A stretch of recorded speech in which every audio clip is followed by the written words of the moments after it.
Oh, hello! This is Daily Car News with Bijan. I'm going to keep you guys up to date on everything car every single day at 6 p.m. Pacific. Just smash that subscribe button for me so you stay up to date. Maserati is testing out their new 2022 Granturismo, and at first when I read the article, I thought I clicked on the wrong article because they are testing it underneath an Alfa Romeo Giulia. Yeah, that's definitely not a Maserati.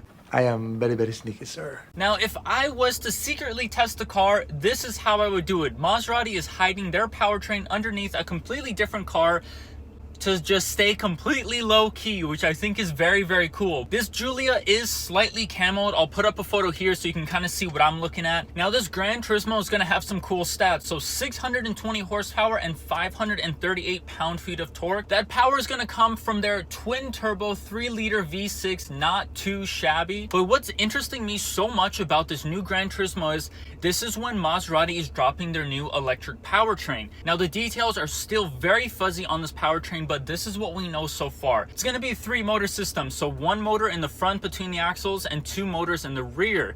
Now, we don't know much about it besides that. It's going to have an 800-volt system.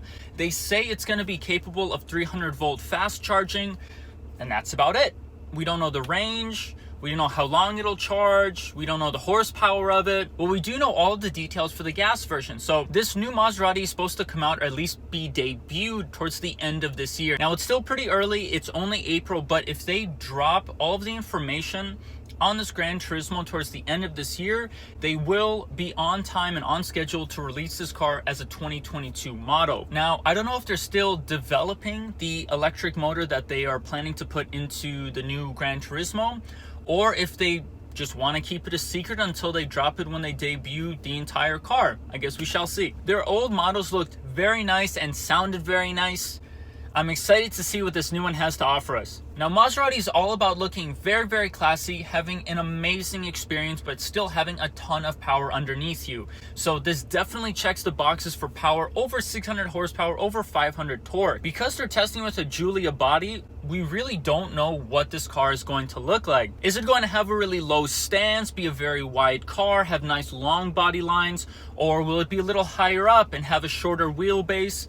We really don't know. It's still very early for this Granturismo, but it is cool to see that they are testing out their new powertrain, and Maserati is jumping on the bandwagon like all of the other companies I've been talking about the past few weeks, and going electric as well. Now, Maserati is being a little different than most of the other companies. Like when we talked about Kia and their EV, they kind of released some of the details just to give us kind of hints and insight into what we should expect.